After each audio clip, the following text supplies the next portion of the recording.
Menteri Sosial Tri Risma hari ini sepertinya tak peduli dengan kejengahan Pemprov ketika dirinya melakukan belusukan ke seantero ibu kota.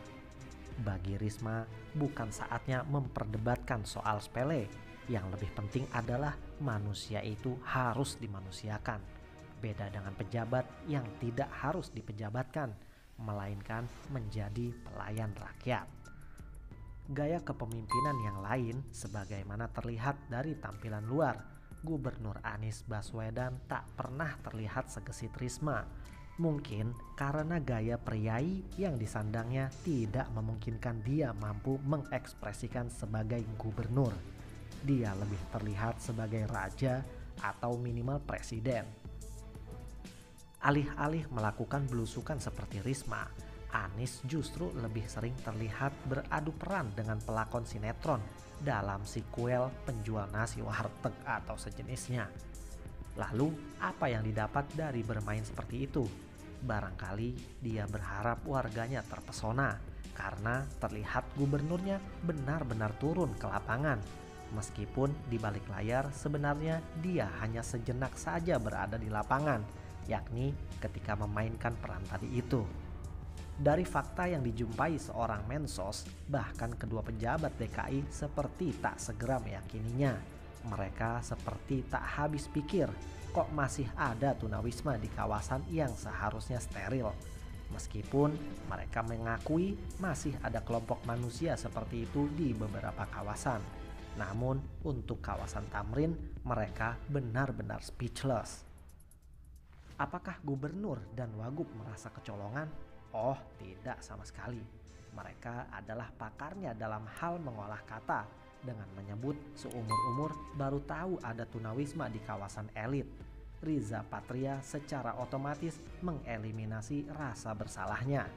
Karena menurutnya temuan mensos itu seperti mengada-ada. Berhenti di situ maka masalah dianggap selesai. Lalu bagaimana pula urusannya ketika Anies menghendaki Kadinsos DKI mengecek sosok tunawisma tersebut? Maksudnya mau diajak kerjasama, misalnya mengelak dari pemberitaan mereka bersama dengan Mensos. Dari gelagatnya sih, Anies seperti berusaha menampik fakta bahwa ada kawasan yang seharusnya steril ternyata luput dari pemantauan pihaknya.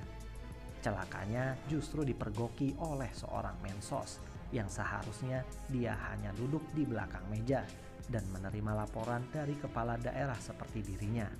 Tapi Anies jangan berharap banyak. Sosok Risma adalah pribadi yang jauh berbeda. Apalagi dia tahu betul kualitas pejabat di ibu kota.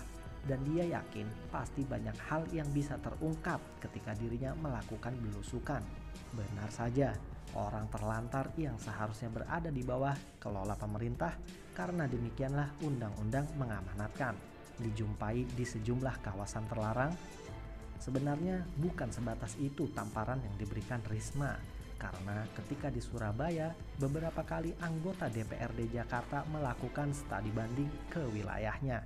Tentu mereka memberikan beberapa catatan terkait kondisi di ibu kota. Tampaknya Risma kali ini ingin memastikan bahwa cerita dari legislator Jakarta itu benar adanya. Bahkan ada seloroh dari seorang anggota kepada Risma ketika itu. Katanya lebih baik kita undang saja Bu Risma menjadi pimpinan di ibu kota. Alasannya karena dengan dana dan anggaran segunung, seharusnya Jakarta jauh lebih terurus ketimbang Surabaya yang anggarannya seuprit. Namun betapa terhenyaknya peserta studi banding karena wali kota Surabaya sudah melakukan segalanya meskipun anggarannya jauh lebih kecil. Sementara Jakarta baru bicara pada tataran wacana dalam banyak agenda.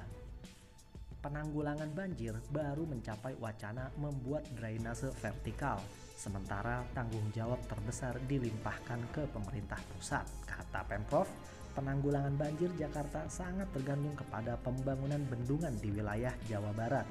Padahal ada pertanyaan yang belum terjawab. Jika bendungannya berhasil menanggulangi banjir kiriman, sebagaimana nasib genangan jalan-jalan protokol yang meskipun di Bogor tak turun hujan, genangan itu tetap saja merendam sejumlah kawasan? Pola pikir yang tak pernah terbersih sedikit pun oleh para pendahulunya pun terungkap ketika gubernur menihilkan program pembangunan terowongan air yang memompa aliran air ke laut. Pembangunan serupa itu menurut gubernur hanya melawan kodrat alam, yang mana air hujan itu harusnya diarahkan ke dalam tanah dan bukan dipompa ke laut. Singkatnya, untuk urusan apapun selalu ada jawaban versi unik dari pasangan pejabat ibu kota.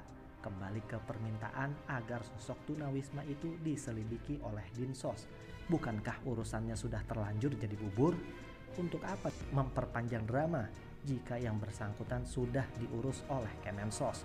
Justru yang lebih penting saat ini adalah memperbaiki pola kerja jajaran Pemprov agar tidak terulang kejadian seorang menteri mengambil alih tugas Pemprov yang lalai mengelola orang terlantar.